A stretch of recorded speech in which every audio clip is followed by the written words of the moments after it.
One of the stories you talked about was of the Native American being over 10 million at one point, now to less than 1 million. When the European invader came here in the late 1490s, there were 112 million of us in this Republic of the United States. It's not a country, it's a republic. And in less than 500 years, through genocidal practices, through the introduction of diseases that we had no immunity to, and other evil things that he brought, arrogance and greed, our numbers went from 112 million to less than 1 million by 1930. How do you kill off 111 million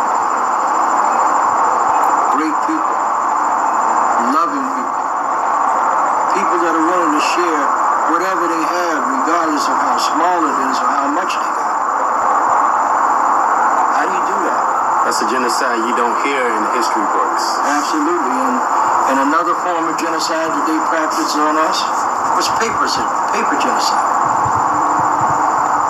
There was a Dr. Arthur Plecker in Virginia, a cold-blooded racist, through taking a baby, an Indian baby,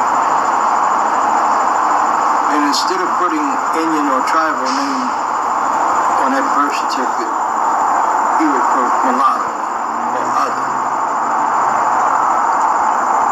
So many people walking around, even today as we speak, 2017, don't know who they are. Because at birth, their identity was destroyed through Dr. Arthur Plecker, the father of eugenics, who became the director of vital statistics during this time for the state of Virginia. Another thing that they teach in the history book was the whole Thanksgiving, the meeting. But we talked about that, and I wanted people to know the truth about that. It was actually, if you want to talk about how Thanksgiving came about. I do want to talk about it. First of all, you got to remember, my dear brother, that's history, his story. It's not our story. When they proclaimed Thanksgiving, it was in Mystic, Connecticut. A tribe of Indian people, the Pequots, that were thriving and surviving. But shortly after, we taught these white people how to farm and how to take care of the land and raise food. They got beside themselves. A few years after they started prospering, they decided that they were going to take their women and their children out to a big field and have a cookout celebration.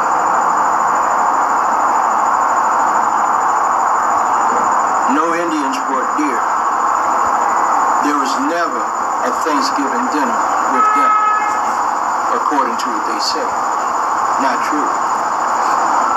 The celebration of Thanksgiving was the men walked off from their families and went further north into Mystic, Connecticut, and he murdered these Pequot Indian children, elders, women, and men.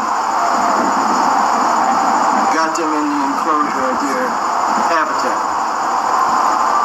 They built forts, per se, but that was only for the protection of their people.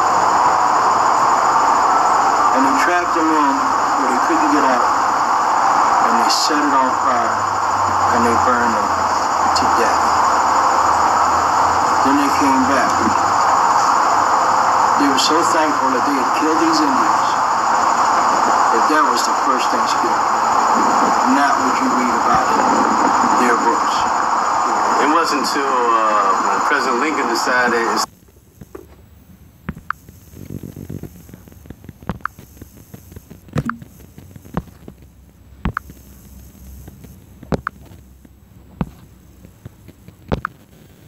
Instead of having it every other day when they were going to different tribes killing them, that he decided to make it once a year, a day of Thanksgiving once a year. True. And let me tell you about President Lincoln. Because Indians, the Dakota and Nakota Indians wouldn't give up. These are the people from Minnesota, North Dakota, South Dakota, up in that area. Would not give up. They were fighting, and they captured in excess of 200 of them. And they wanted to hang them all. But Lincoln intervened because of politics, should I say politics. And he said, no, I don't want you to hang them all. Pick 38 of them. And that's how they came up with the Mankato 38. That was the largest mass hanging ever in this country, this republic.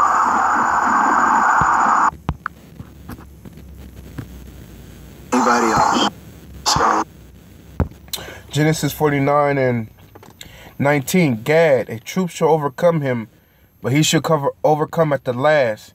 Gad is the Native American man. Let Gad tell you out of his own mouth the truth about the white man and his Thanksgiving. Shalawam.